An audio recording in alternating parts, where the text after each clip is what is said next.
the Mediterranean and beyond. It was the greatest empire the world had ever seen, and it seemed unshakable. But it wasn't. In 68 AD, Rome's army, the bedrock of imperial power, was falling apart.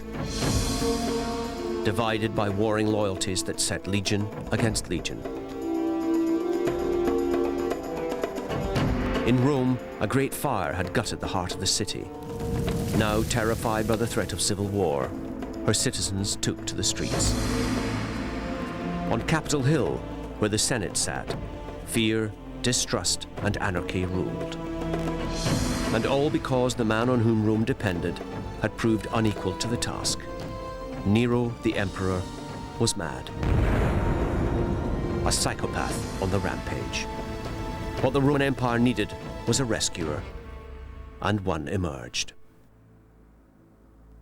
Someone said to Nero, "You can kill everyone, Caesar, except your successor."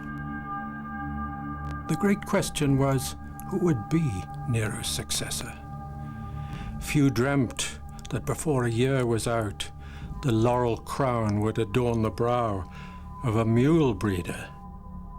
Even less that this country bumpkin would pull Rome back from the brink and restore the world to sanity. The man was Vespasian.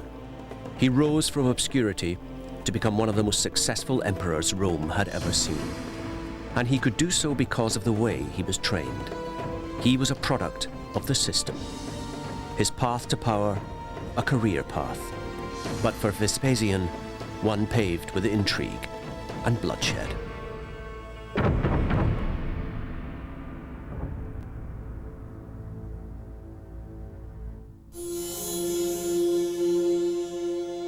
Vespasian rose through the ranks to become one of Rome's great military commanders.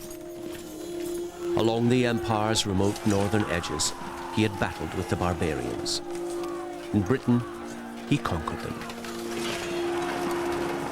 And in the desert regions of the south, he excelled as a diplomat, a great statesman bringing the vast riches of Africa into the auspices of Rome. And in the Far East, where diplomacy failed, he crushed the Jews without mercy, thus affirming the authority of the world's first superpower.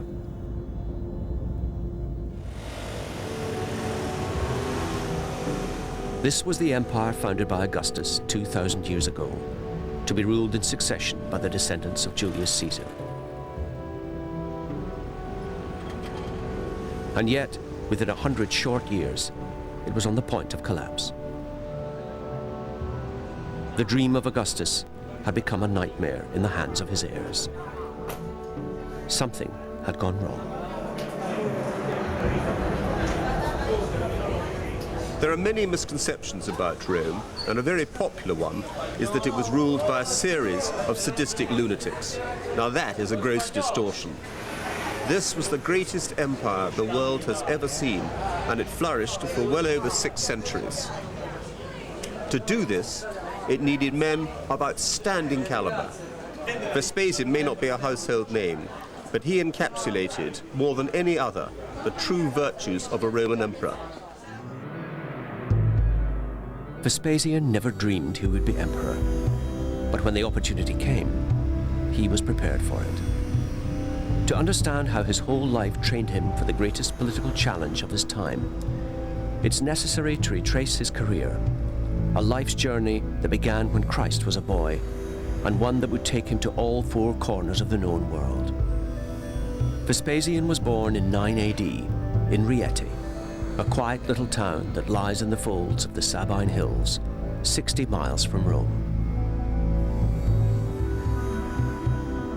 For many Romans, Vespasian must have really formed the ideal Roman, a Roman from the past almost, an old-fashioned Roman from old stock, from up in the mountains, a man who'd been brought up with the old Roman virtues of thoroughness, courage, magnanimity and victory, a natural soldier and a natural farmer.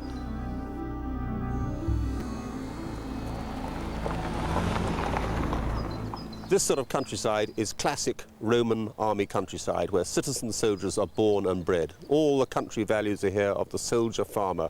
1 minute tilling this land, looking after his beasts, cutting down trees, the next minute joining up to fight in a campaign, and then finally retiring or returning back here afterwards. Riete's claim to fame was, and still is, as a centre for mule breeding. Men here were the car traders of ancient Rome, the haulage contractors, and Vespasian would be known as the muleteer, an association he was rather proud of. In fact, in a heroic age, Vespasian was an unlikely hero.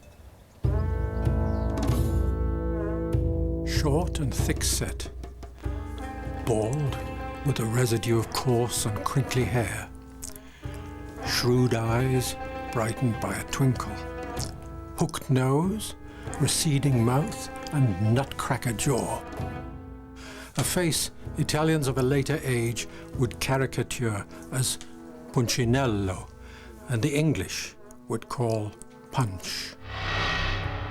So, for looks, one would have to award Vespasian rather low marks. For polish and social graces, 0. For imagination and innovative thinking, nothing very memorable. But for realism, for common sense, 10 out of 10. A rock-like man, steady, reliable, and Roman. No doubt Vespasian was made of the right stuff, but born to the purple, he wasn't. On his mother's side, he was fairly respectable, put it like that, local gentry. But his father's family was distinctly peasant origins. His grandfather, some people said, had been a centurion, which made it sound a bit better, but probably was only a common soldier.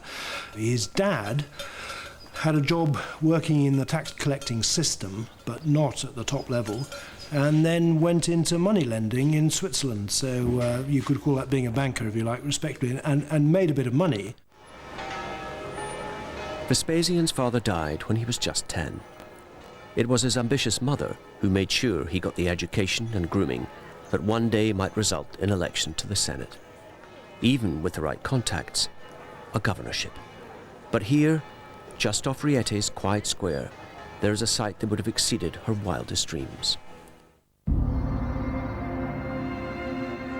Nothing about the Teatro Flavio Vespasiano, built just 100 years ago, says small-town Italy. The magnificent ceiling commemorates her son's moment of triumph, a procession through the streets of Rome, shared with his elder son, Titus. He is seen returning as emperor, victorious from crushing the Jewish revolt. And it wouldn't stop there. In time, Vespasian would go on to rebuild Rome and her empire. But first, the empire must build Vespasian. Vespasian came up through a rigid career structure called the cursus honorum, a board game of life on which there were as many snakes as there were ladders. The start point for a man of Vespasian's class was the army, national service. As a tribune, the 18-year-old boy would have his first glimpse of the real empire. Far from Rome, but it was the road to the Senate, if you could afford it. To enter a career as a top politician, to try and enter the Senate, you had to have friends.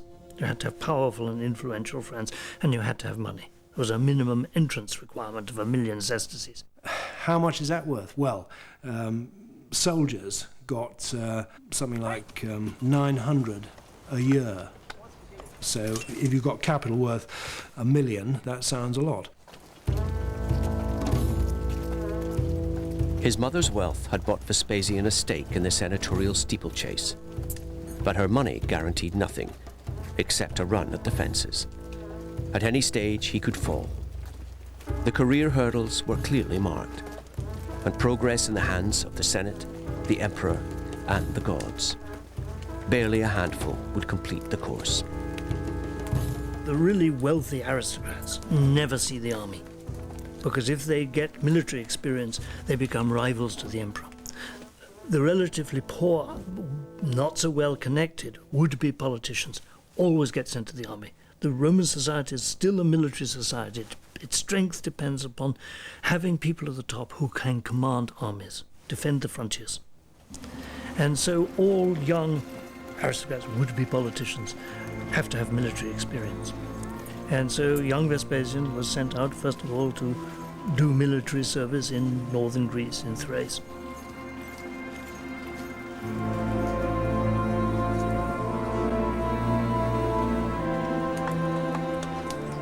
Here Vespasian began a long and happy relationship with the army. This was his element. In Thrace, he would learn something of the arm's-length relationship between Rome and the army, how they must enforce power, but never threaten it. The Roman Empire was beautifully conceived, a wonderful architecture of stability. I mean, for 100 years there had been peace, and that's a fantastically difficult thing for a pre-industrial society to achieve. The reason was that the army was stretched along the frontiers of the empire, along the Rhine, along the Danube, in Syria, miles, months away from central Rome. And the commands of this army were split between different aristocrats. No one was allowed to stay in post for more than 3 years. And the people who were most skilled had to spend periods not in command, as well as periods in command. By all accounts, Vespasian served well in the army, and at 23 he was called to Rome on a civilian posting. This was the next rung. Triumvir Capitalis, a city clerk, possibly in public works, a very small cog in a complex and experimental machine that was always threatening to break down.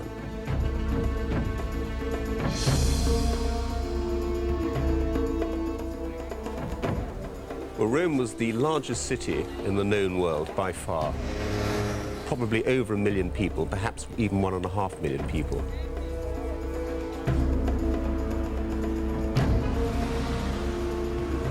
It was an enormously cosmopolitan city. I mean, it had been the center of a great Mediterranean empire for over 200 years. People of every race, color, and creed would have been here hustling, dealing, looking for political favors, trading, making money. It was a poisonous cockpit of cosmopolitan and interracial strife in many ways, but it was still terribly vibrant. This was the center of the known world. If you wished to get on, you had to come here. It was also a ginormous, parasitical city. It produced nothing, and therefore it had to be fed. In this huge flour mill at the mouth of the Tiber, corn imported from Africa was ground day and night to make bread for Rome's constantly hungry masses. This relatively humble-looking building, of course, is really the engine room of Rome. One thinks of Rome as circuses and theatres and temples, but this is really the most important thing because this is where the food is made. The Roman poor were given this amazing dole. They didn't have to find any food. The emperor provided that free. He also watered them or provided wine for them.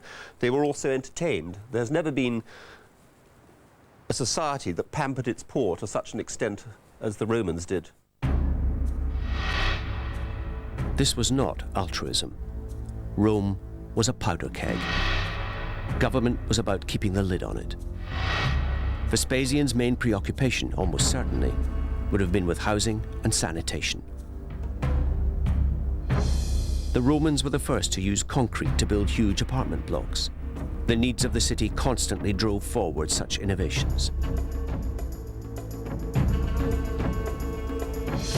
As triumvir, he would have seen the expansion of the most spectacular of all, the vast aqueduct system marching at that time into the heart of Rome from all directions. It was an extraordinary system. If you can imagine, if you were a provincial living in a society that had hardly had any water, to see something like this striding across the countryside towards you, supplying you with non-stop water 24 hours a day. This aqueduct has been bringing water for 50 miles to this city. Now that is an immense project. No pump system involved here. Everything is done on gravity. So the Romans have had to survey the correct height to pick up the water, then survey 50 miles of building this enormous structure. It's almost the skeleton of a great empire. The ruins of aqueducts are everywhere.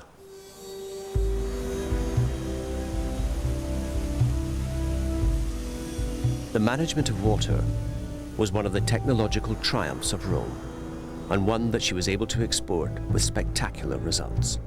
This was hygiene, but it was more. It was recreation, a vital distraction for the city's idle crowds, along with the theatres and circuses. But all of this had to be paid for.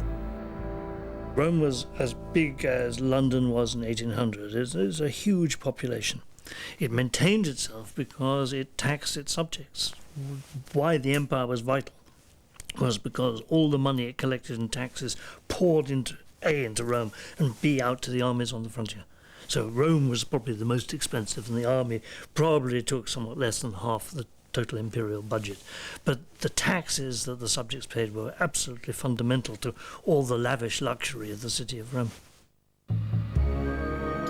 From his time in the city, Vespasian learned that in order to continue in peace and prosperity, Rome needed the empire more than the empire needed Rome. His next appointment would make that all too clear. The third rung on the senatorial ladder was that of quaestor, tax collector, a position of trust. As quaestor to Crete and Cyrene in North Africa, the young Vespasian would see at first hand how Rome collected her money. Quaestorships, there were 20, were dished out by the Senate, 10 according to status, and the rest by lottery. Vespasian, needless to say, got his by lottery. He had drawn just about the bottom job in the pecking order. I mean, there were 20 jobs going each year for quaestors. The 10 most favoured stayed in Rome. They didn't want to go up to the provinces, and at the top of the 10 were the ones who were attached to the emperor, or you could be attached to the consuls, or you had various other duties in Rome. The other 10 would go to the provinces. The proconsul of Crete and Cyrene, I mean, most of them are totally unknown.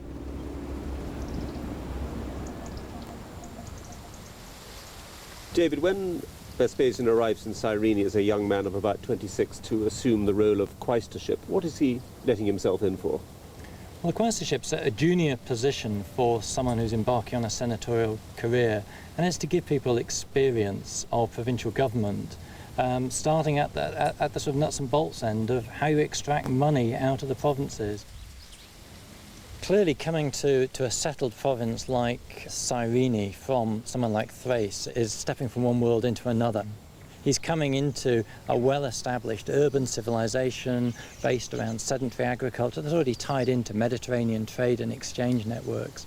And as a tax collector's son, he must have instantly latched on to the economic potential of settled, peaceful, relatively peaceful regions like Cyrene, and the potential contribution that those sort of areas could make both to the economy of the empire, but also to the political life and social life of the empire, because these are very well-developed civilizations, been around for hundreds of years.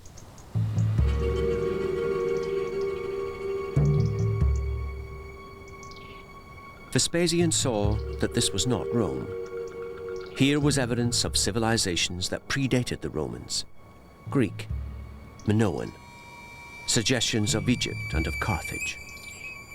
Obviously, those are extremely civilized countries. Cyrene had been first colonized by the Greeks in the 7th century BC, so they had these wonderful Greek cities. They were very civilized at a time when the Romans were very, very primitive. But now Rome had overtaken them all. Roman civilization had left the Iron Age behind and was taking the rest of the world with it. This was an empire of inclusion, not exclusion. The North Africans weren't Roman citizens by right, but that privilege could be earned through military or public service. Roman citizenship meant you were really in the first division in ancient society. Everybody who wasn't a Roman citizen was aspiring to become a Roman citizen if they could. It was more prevalent, I might say, in the West than in the East, where the Greeks were still slightly sniffy about it. For a Roman itself, it meant that really here you were an inheritor of the earth. There were obligations, but there were also many legal privileges that went with being a Roman citizen, and a whole way of life and a whole conduct of morals and military affairs and your political ideas and who you really thought you were. So to become a Roman was to really enter the top team. Vespasian was in the top team, and on his return to Rome, he was eligible for promotion. He was 26. He had been an enforcer, a clerk, and a bagman, but as yet he knew nothing of palace politics, the inner circle. He was about to learn. Roman aristocrats, or upper-class Romans who wanted to enter politics, secure election at the age of 25 or so, and there are 20 people who make it every year. At the next rung, 5 years later, there are 12 to 16 posts. So a quarter to 2/5 don't make it. So there's competition, there's chance. It's a lottery. Also, the emperor's mistress changes. A favoured ex-slave drops out of favour, and your career goes up in smoke. You have to wait till your chance comes again. Vespasian's next promotion was turned down, that of aedile, or magistrate. The hurdles were becoming more difficult. Vespasian had to reapply, and between applications, the Emperor Tiberius died. When he finally succeeded in climbing to the next rung, he may have wished he hadn't. The job he gets next is aedile, and among the duties of the aediles were to keep the streets clean. And he happened to have this job during the reign of the eccentric Emperor Caligula, who noticed that the streets were covered in mud and heaped quantities onto Vespasian. More than mud, the emperor had his guards fill Vespasian's toga with all the filth and excrement of the street.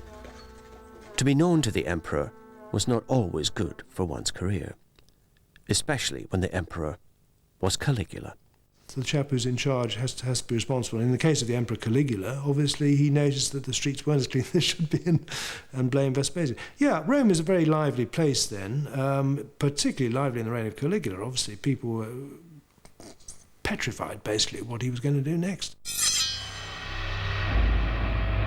This was a crash course in the unwritten rules of Rome. To be close to power was to be close to death.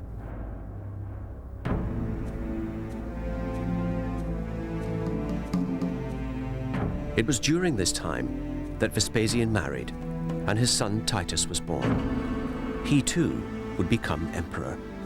Vespasian didn't know it, but he had started a dynasty. And in the meantime, he acquired yet another asset, a patron, and from a highly improbable source. At first sight, the Roman Empire is run by an emperor, omnipotent, powerful, at the top, and aristocrats. And he uses aristocrats as the people to whom he delegates power. But aristocrats are the rivals of the emperor. They threaten him. So the emperors create alternative mechanisms for executing commands. Palace slaves. They free them, but they give them administrative responsibility. And these are executives of the emperor, of the empire, who undermine and parallel the power of senators. It's quite extraordinary from our point of view that slaves, ex-slaves, freed slaves should exercise power which equals the power of aristocratic senators. Vespasian's patron was a slave, Narcissus, not the slave of the emperor, but of Claudius, the emperor's uncle. His influence landed Vespasian in the job of his dreams. Praetor, or commander of his own legion, to Augusta, stationed in Germany. And then it got better. Caligula was murdered. Claudius was the new emperor, and at his right hand, Vespasian's patron. What's more, Vespasian was to be part of the emperor's personal ambition. Claudius, the new emperor, a slobbering fool according to some, or sly and devious, you might describe him, needed military glory. And a fairly innocent expedition to Britain, Claudius could maintain himself in the background, lead from Calais, win glory, say that he'd conquered Britain, and report his victory to Rome. So it was a politically dictated military adventure. Britain was to be invaded, Rome's first big military adventure for decades, and Vespasian was one of the commanders. He had at last been handed one of the levers of power.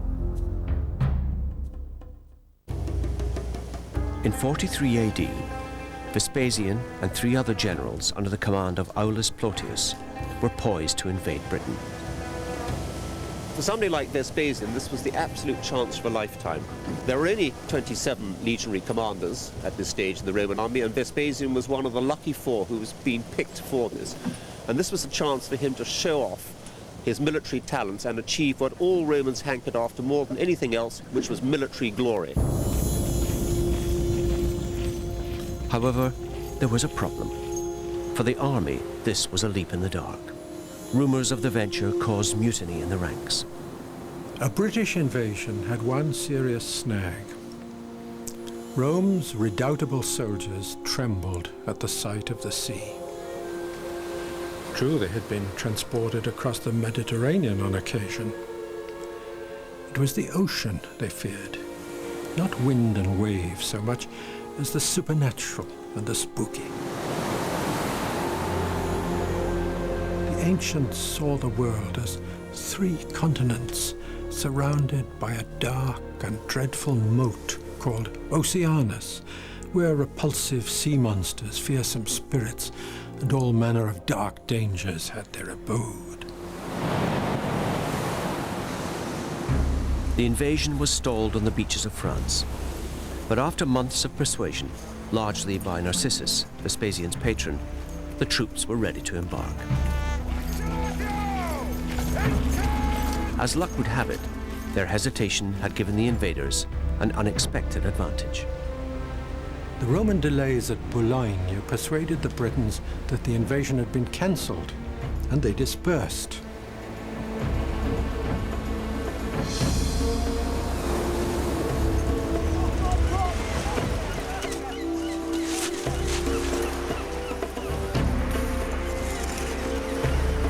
The historic invasion of Britain was an unexpectedly orderly and quiet affair. This is always the problem in that sort of a society, that if you get together a collection of people who would rather be farming their land and say, hey guys, you've got to defend the motherland or fatherland, and nothing happens for a fortnight, well, they begin to drift away. And, I mean, this only reinforces the point that they weren't primarily a warlike people, that if they were required to do, they could assemble, but not in a professional way, not in any way to be a match for the Roman army. So, unopposed, the Romans headed north. The largest invasion force the country would ever see. Progress was swift and inexorable, until they reached the first major river crossing. Here they encountered signs of resistance. The Britons had been alerted, and the bickering tribes united behind Caraticus, their best fighter. He was the son of King Sinobelinus, Shakespeare's Cymbeline, to whom Shakespeare gave the lines, "Britain is a world unto itself, and we will nothing pay for wearing our own noses."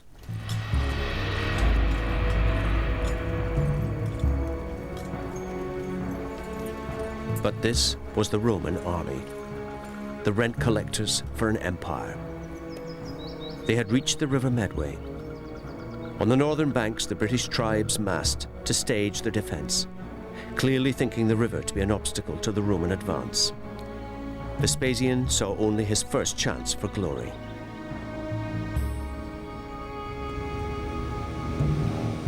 This is a perfect battle to illustrate the flexibility of the Roman army. There's a popular misconception that the Roman army was a sort of inflexible military machine that could only really fight one type of war. That is absolutely, totally untrue. In fact, the Romans were equipped perfectly for a battle of this sort. Alongside the regular legions was a Dutch amphibious assault troop, men who could swim with their horses in full armour if necessary.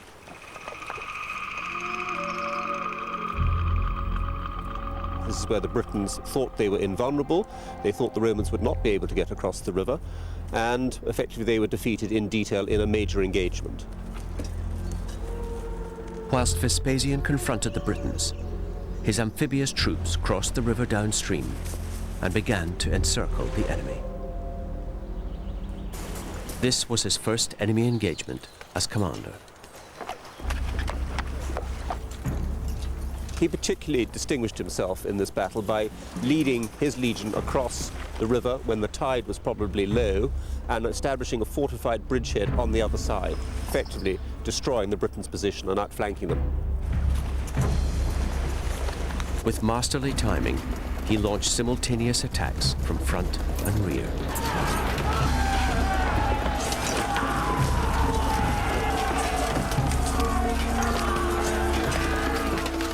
Vespasian's first blood was a military success. Vespasian's role was pivotal, swimming the river and outflanking the defenders. The Britons took big losses, and the Medway victory proved to be the key to southeastern England generally.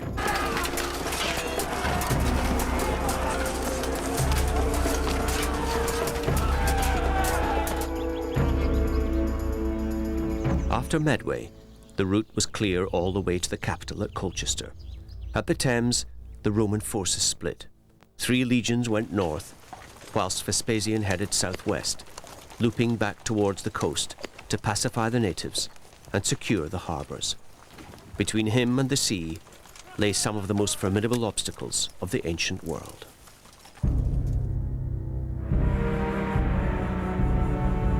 The British hill forts were especially massive and numerous in the west, stretching in an arc from Wiltshire up to the Welsh border. Vespasian's masterstroke was to see that these citadels of soil might fall to artillery. Inside these mighty earthworks lay flimsy villages of thatch and timber. The trick would be prefabricated observation towers or high platforms, which his engineers could quickly assemble. Spotters could then see over the ramparts and direct the fire onto the houses, pounding them with stones and fire darts.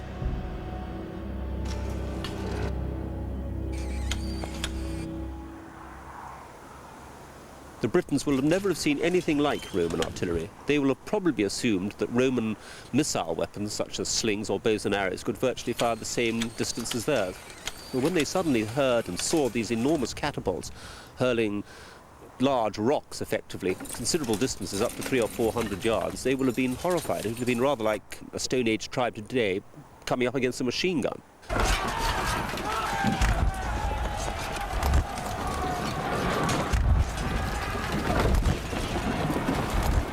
One by one, the fortresses fell or surrendered.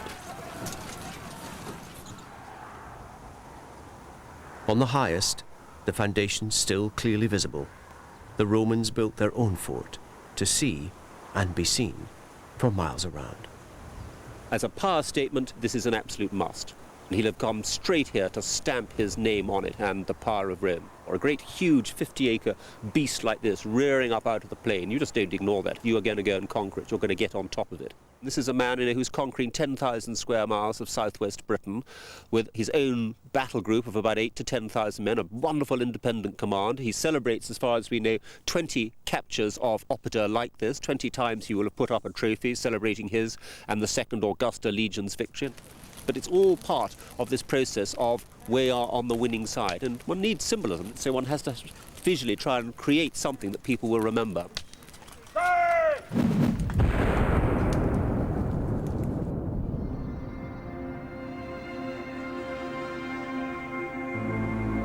The bones of the vanquished, excavated from one of the biggest of the hill forts, their wounds still visible. The survivors would certainly have remembered the day Vespasian came. In pacifying the southwest and subduing the warlords, Vespasian had done well. but the job wasn't finished. Rome needed to put in place a leader, one the people could respect, but more importantly, one who would respect Rome. Cogidubnus was just such a man.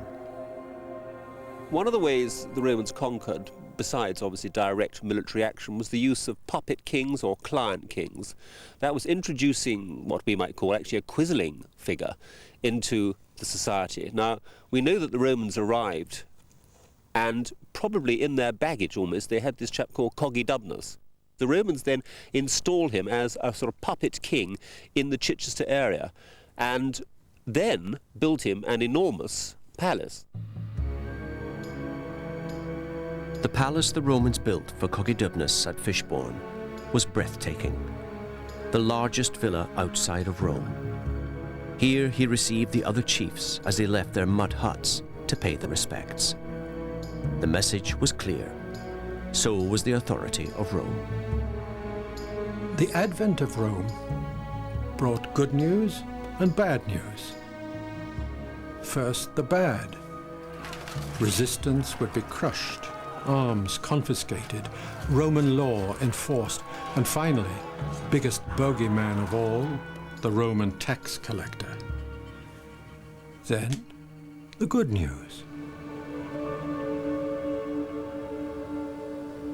Peace, roads, towns, clean water, sanitation, commerce encouraged and housing improved, baths, theatres, entertainments.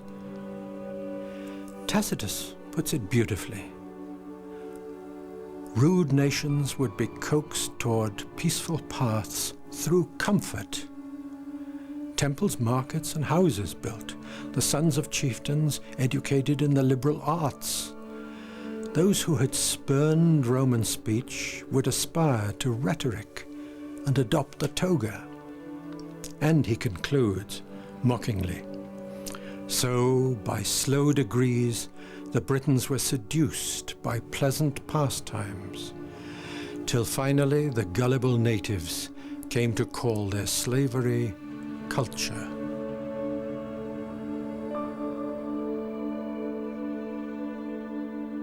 If you're Vespasian in Britain, first thing you do if we've got some southwestern British chieftain is go along and say, look, old boy, would you like to join the club? You have terrific benefits in membership. And if he absolutely refuses, well, then you have to take his hill fort.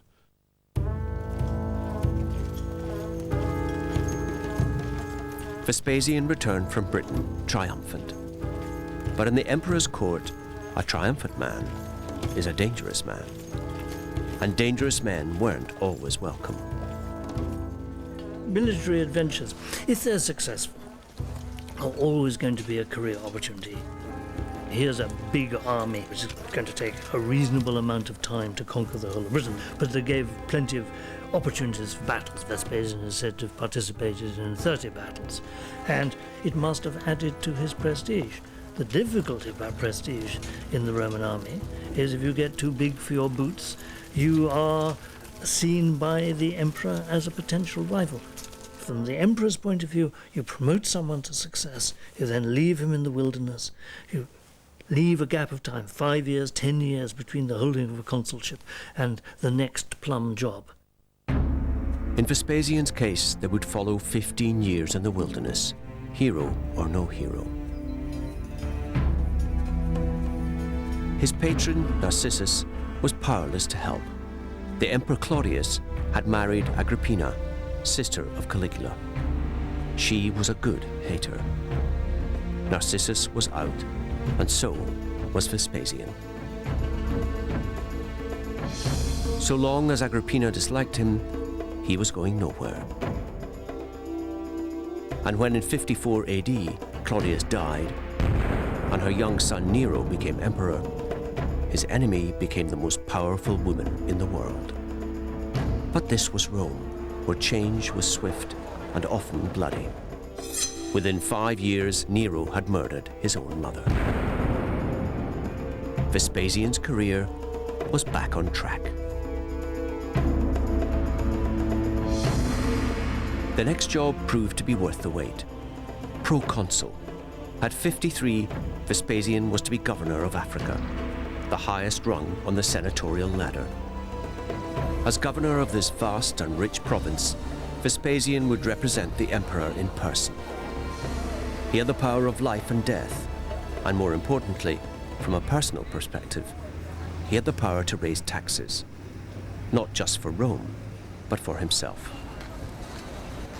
He's definitely drawn one of the big ones. I mean, they all wanted to be proconsul of Africa or Asia. On the whole, I think Asia had much more prestige, but they were paid the same rate, and they were paid 1 million sesterces for the 12 months, which is good money. Only 12 months, but even so, handy.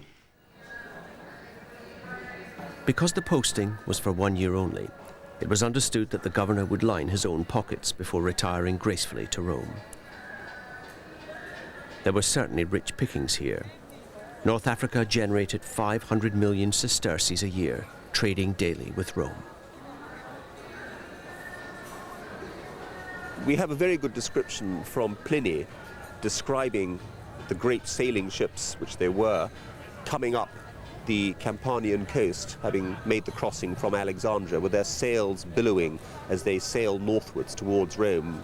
There will have been a scene of untold beaverish type activity. Cargoes sold, deals made. It will have been a scene of, yes, continuous hustle and bustle and noise 24 hours a day.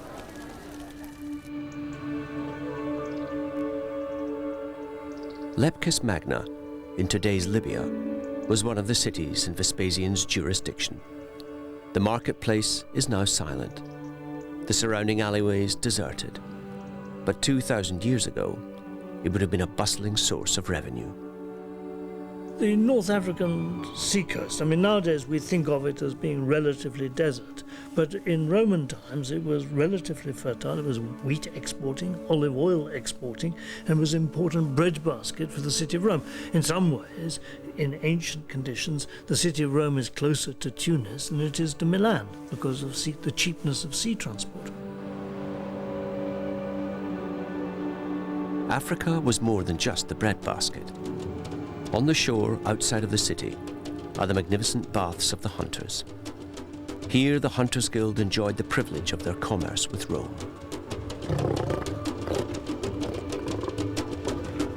The baths, sumptuous even by Roman standards, are an indication of the high value placed on their service. For it was they who provided an endless supply of exotic and dangerous animals to the public arenas on the Italian mainland. Not only did Africa provide the bread that kept the people of Rome fed, they also stocked the circuses that kept them quiet. Vespasian had the supply line that kept Rome alive, and he saw how it worked. And he saw something else. Africa's desert frontier required only a small military presence. Rome's rule was exercised here, not through force, but through persuasion. The Roman Empire has a population of 50-60 million people. It's governed by an extraordinarily small aristocratic cadre. What are there? 150 Roman aristocrats out in the provinces?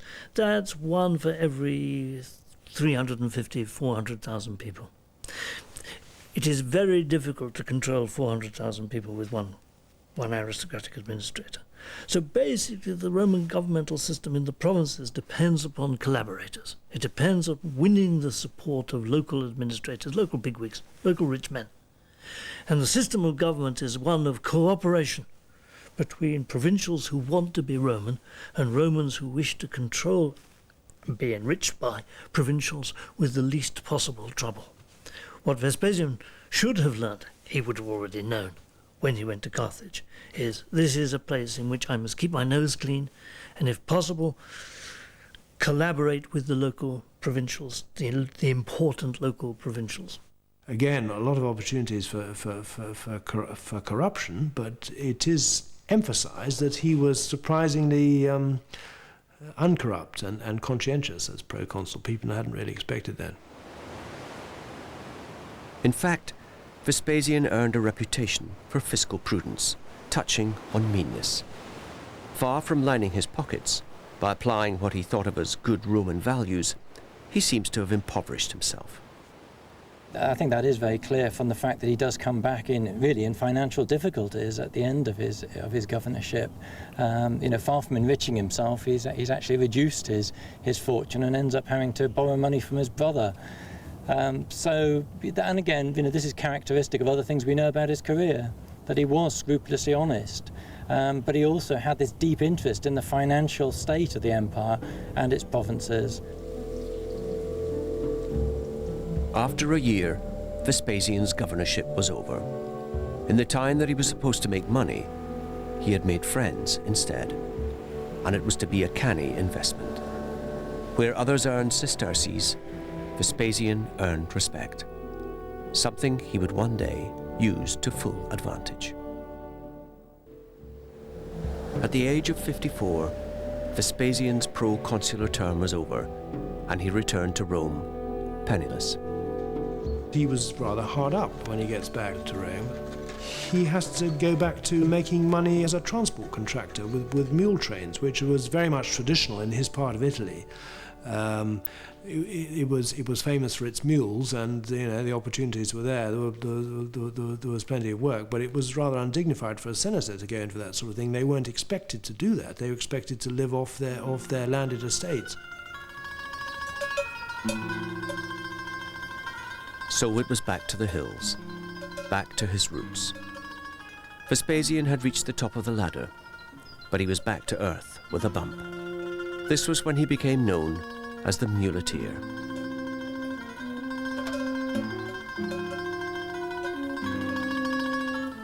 He would have done well to have stayed with his mules. Against all the odds, Nero took a shine to him. The young emperor seemed to appreciate the company of the wily old soldier. They made an improbable pair, but nonetheless, Nero insisted he join him on a cultural tour of Greece. Since Nero was a psychopath, his invitations were rarely refused. Nero went on a tour of Greece, the land which most appealed to his artistic temperament. There he gave a series of musical recitals. He would sing all day and far into the night. No one dared leave the theatre. Some Greeks hit upon a way to escape by pretending to swoon with pleasure and be carried out in a state of feigned unconsciousness. Present on one of these occasions was Vespasian. Then, as Nero smote the lyre and burst into song, perhaps for the 100th time, he noticed that Vespasian had nodded off. A moment's lapse, but it would change Vespasian's life. Indeed, had he not been a national hero, it would have cost him it. Dismissed from court, he fled back to Italy and hid deep in the country. The weeks in hiding could easily have been Vespasian's last. As it was, they were to be his last in the backwaters of political life. Suddenly, Nero needed a general more than he needed a friend.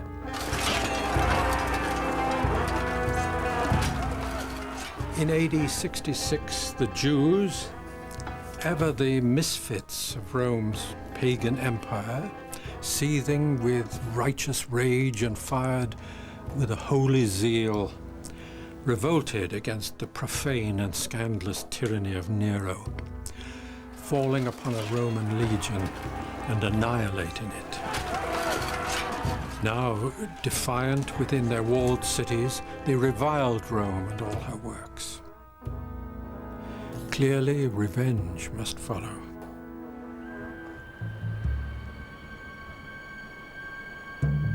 The Roman general who had the greatest reputation at that time, and particularly for fighting in the east, was a man called Corbulo. Now, with Nero's immaculate timing, he had actually asked Corbulo to commit suicide 1 month before the Jewish revolt broke out. And when Nero made a request like that, one had to obey. So Rome had killed off its premier commander, Corbulo, and a month later, the news arrives of the Jewish revolt. This war would be deadly. Rome's revenge was seldom swift, but it was inexorable. Roman soldiers even worshipped a god of revenge, Mars Ultor, meaning Mars who has the last word.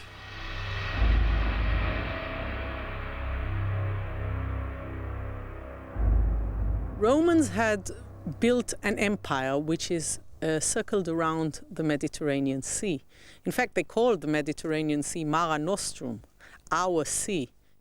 The main idea was that you had to have the entire sea encircled by proper Roman territory.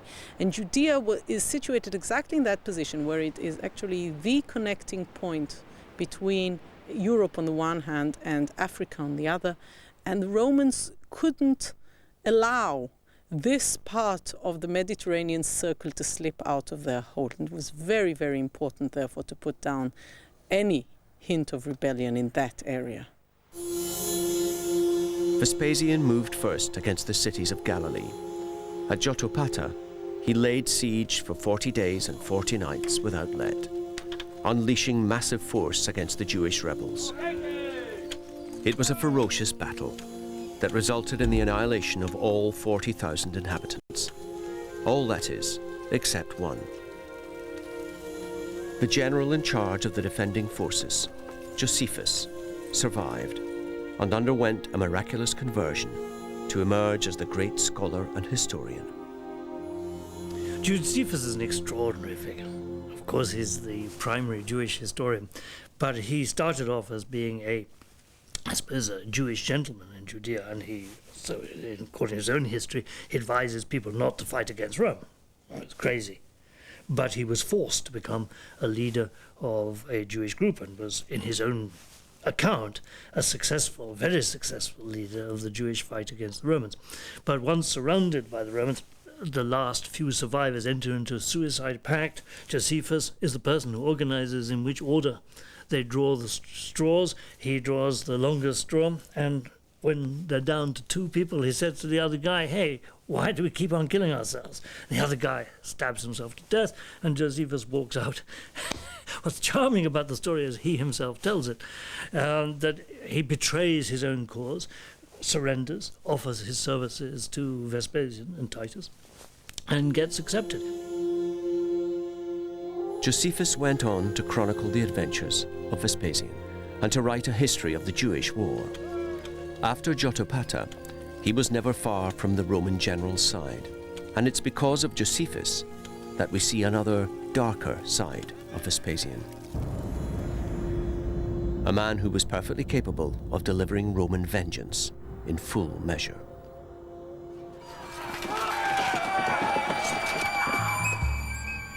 After the battle, Vespasian held a court-martial, making a distinction between the residents and the newcomers whom he considered responsible for the war.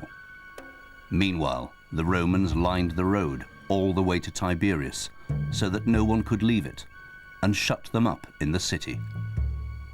Vespasian followed and herded them all into the stadium. The aged and useless, 1,200 of them, were disposed of by his orders.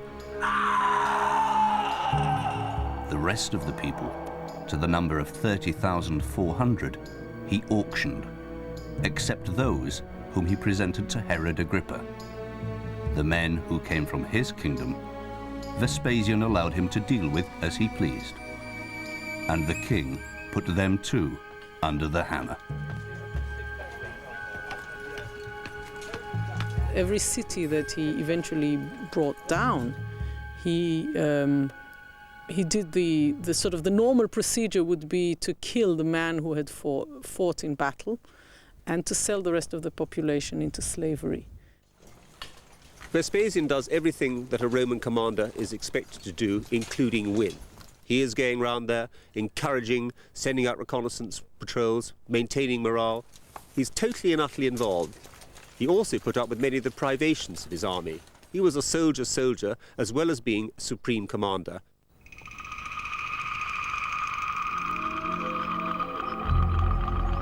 The Romans swept through Galilee clearing the towns and driving the rebels into the mountains.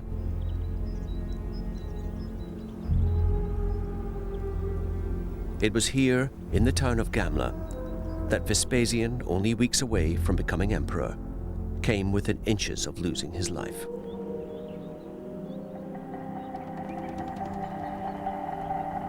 Gamla was considered unassailable. 2,000 years ago, this was a steep, densely built town surrounded by sheer cliffs and packed on the day Vespasian came with refugees and extremists.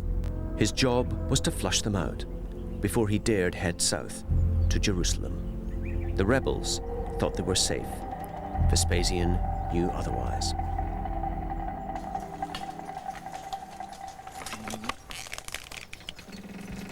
The lessons he had learned in Britain would serve him well. He was the world's best artillery officer, and he was in no hurry. By the eastern wall, he built earth platforms from which to launch his assault.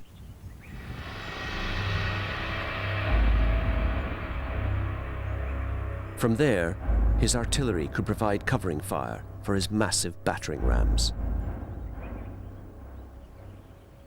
His masons fashioned missiles from the rocks around them.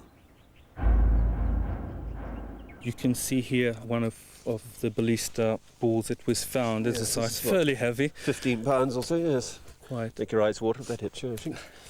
And this was produced or manufactured in situ at the So it's site. I mean, basalt. it's basalt, it's a Right. local stone, it's very heavy, and just imagine something like that chasing you in a few hundred miles per hour.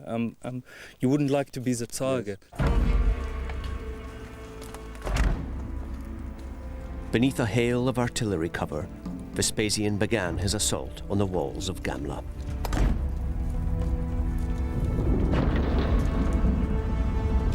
Then the Romans brought up the rams at 3 points and, battering their way through the wall, poured in through the breaches with a great blare of trumpets and din of weapons.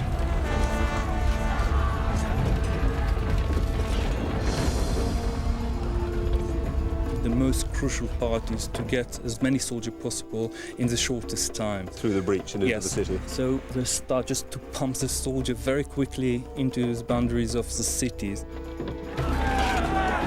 His troops poured through the breaches and piled into the narrow streets, hacking their way up the steep hill. Crammed into the maze of alleyways, there was only slaughter and confusion. But the rebels had the high ground. What happens, Jews were retreating towards the peak or the summit of the city of the site, but then turning their face and starting to fight with the Romans. In the chaos, they saw the possibility of a counterattack. Now the first line, okay, was fighting, but the rest was still pushing from the back. And The Romans had nowhere to go, effectively. exactly. For the Romans, the only escape was over the rooftops. They climbed onto the roofs of the houses, where they rested on the slope.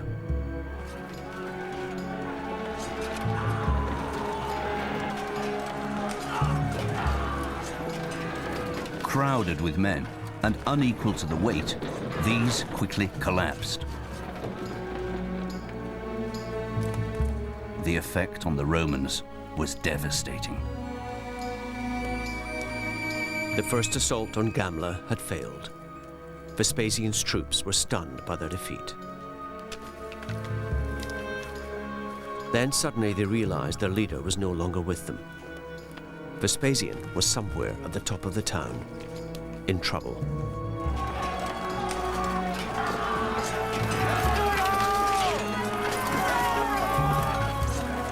The men who were with him covered him with their shields and pulled him to safety.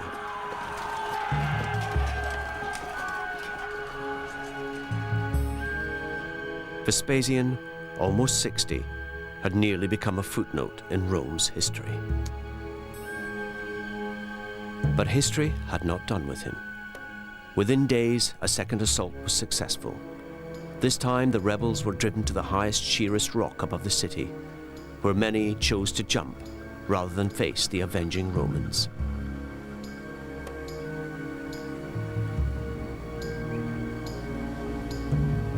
Galilee thus pacified, Vespasian headed for Caesarea, and some remarkable news. Nero had been toppled.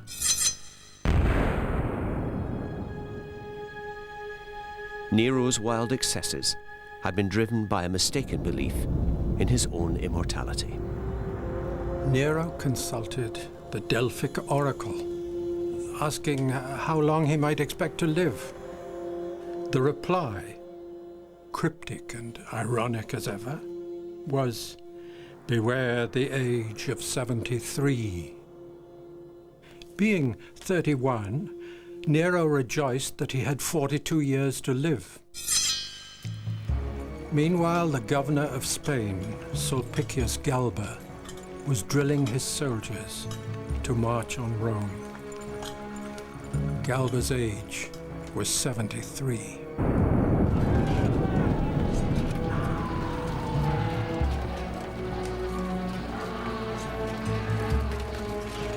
It was a domino effect. Mutiny in Spain, in Gaul, and on the Rhine, each bringing the end a step closer. Then someone bribed the Praetorian Guard and they deserted, emboldening the Senate to declare Nero deposed and under sentence of death. Abandoned by all except a few servants, Nero hid in a humble house on the edge of Rome. And there, he stabbed himself in the throat. The Julio-Claudian dynasty, which had ruled for 95 years, was now extinct, and the world held its breath.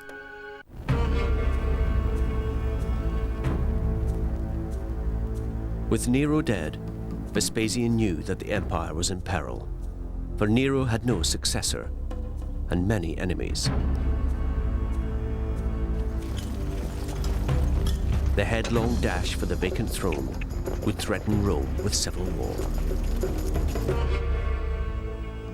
When Vespasian hears of Nero's death, probably in late June 68, he's actually in Caesarea, that is the Roman capital of Judea. He's in fact just about to start the 68 campaign in earnest. Now when this tremendous news comes through that Nero has finally taken his own life, obviously there's going to be a bit of a hiatus. He doesn't really know exactly what he's going to do initially.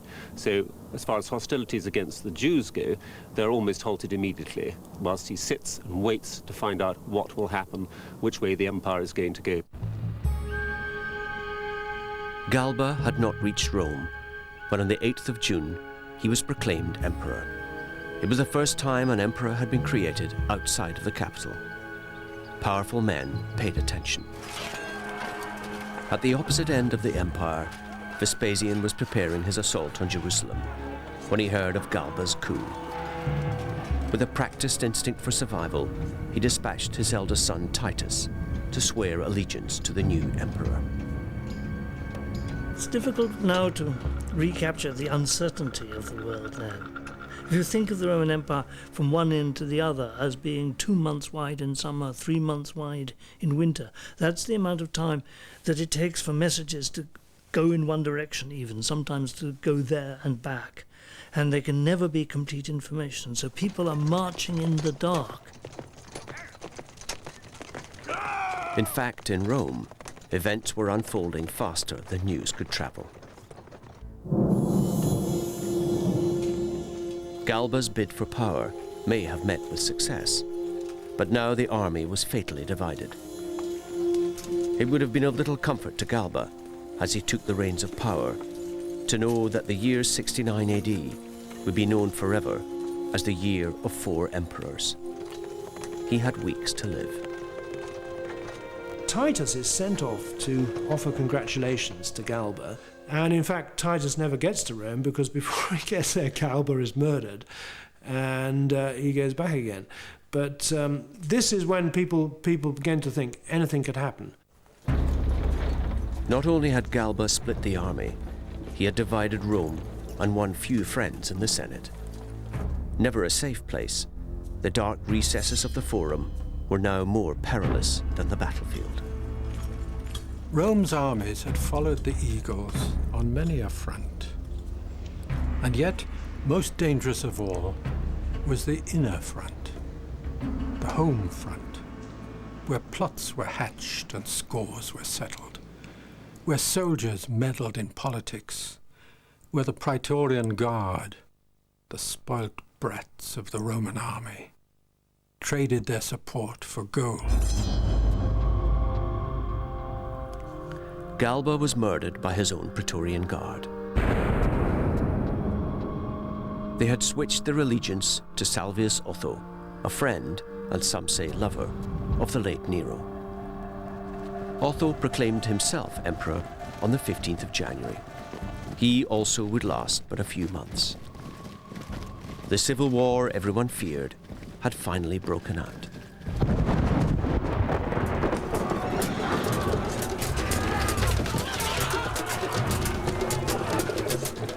The bloody clash that ensued brought thugs and mercenaries from all the dark corners of the empire.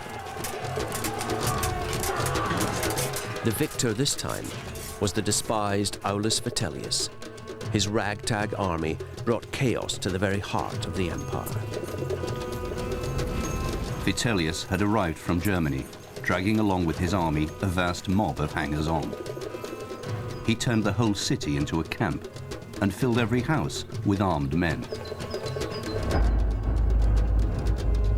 Unused to the sight of Roman wealth, they could hardly restrain their covetous desires, but turned to plunder and the murder of any who got in their way. Vespasian, having crushed all opposition in the neighborhood of Jerusalem, went back to Caesarea. There he heard of the upheavals in Rome, and the news angered him.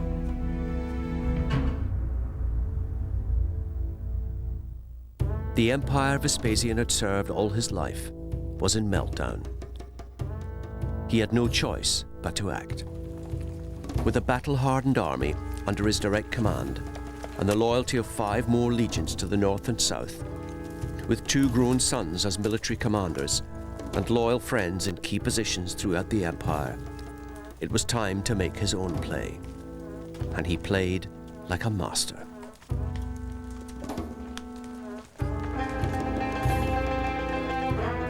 He didn't head for Rome.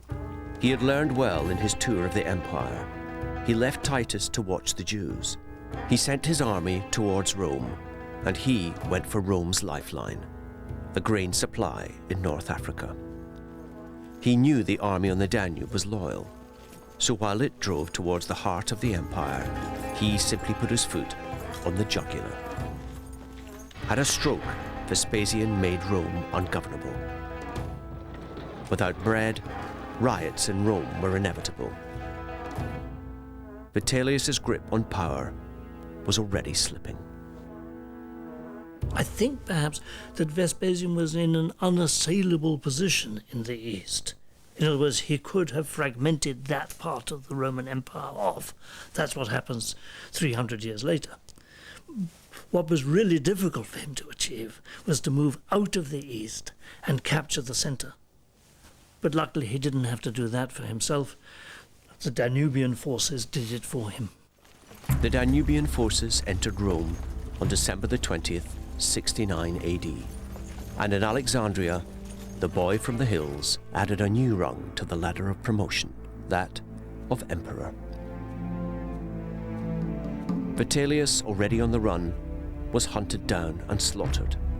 His corpse dragged through the Forum and hurled into the Tiber. The year of 4 emperors was over. Fortunately for Rome and history, the 4th was a man like Vespasian.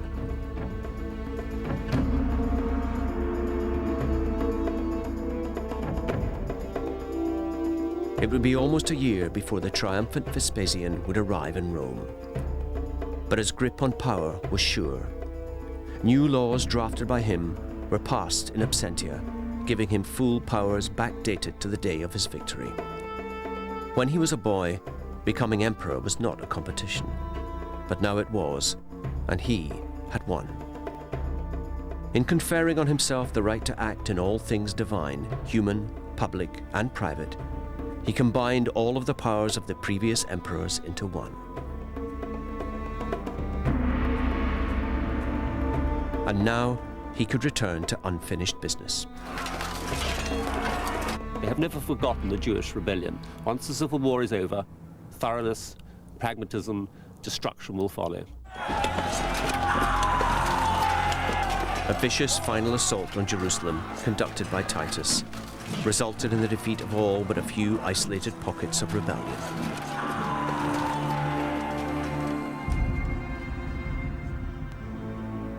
Across the Dead Sea, in Nabatea, today's Jordan, there is a harrowing sight.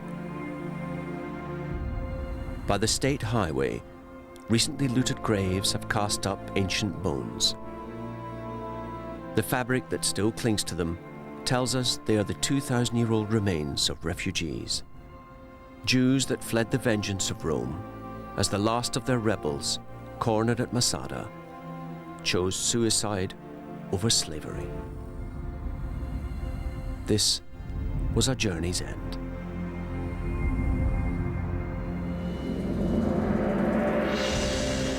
Vespasian finally entered Rome in October AD 70.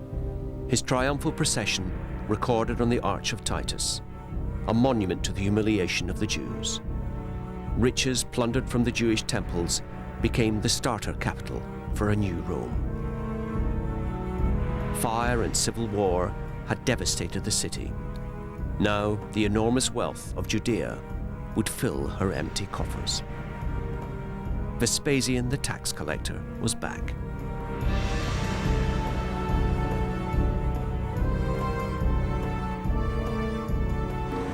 There was much to do. War and rebellion had seriously undermined the foundations of the empire. The ruling classes were demoralized. The army was running wild. The city's infrastructure was in disrepair. But this empire had built Vespasian. He knew what to do. He mended the aqueduct system at his own expense and made sure the citizens knew it. He rebuilt the temples. Further afield throughout the empire, provincial cities became Roman cities by his gift, and their citizens Roman citizens. The empire he loved was now his, and he took it all into his embrace. The greatest legacy of Vespasian is that he finds a metropolitan empire based on the city of Rome, and he leaves a cosmopolitan empire which is based on a much broader network of elite families, elite groups around the provinces of the empire who have a really enhanced commitment, economic and political commitment to the empire. But Vespasian didn't forget the lesson he had learned in Rome as a young clerk. The people of Rome were still the basis of the empire, their happiness the rock on which it stood.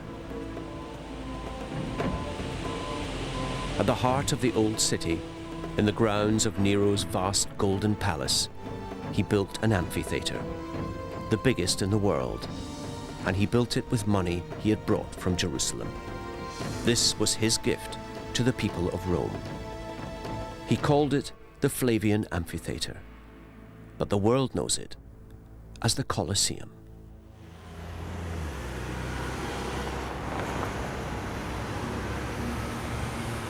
By bringing peace, by steadying the state, Vespasian gave the empire a second chance. The best was still to come. Rome had 150 good years left. The centuries ahead, the 2nd century AD, will in many ways be her happiest.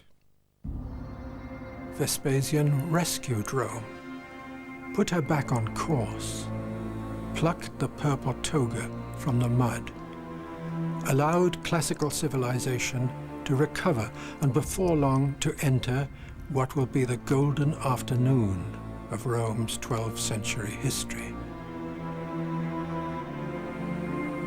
Vespasian was emperor for only 10 years, but he had served Rome faithfully for 50. He never dreamed he would be emperor, and as he lay dying, the first emperor to die a peaceful death since Augustus 65 years earlier, he made a joke of his improbable career. "Woe's me," he said. "Methinks I'm turning into a god."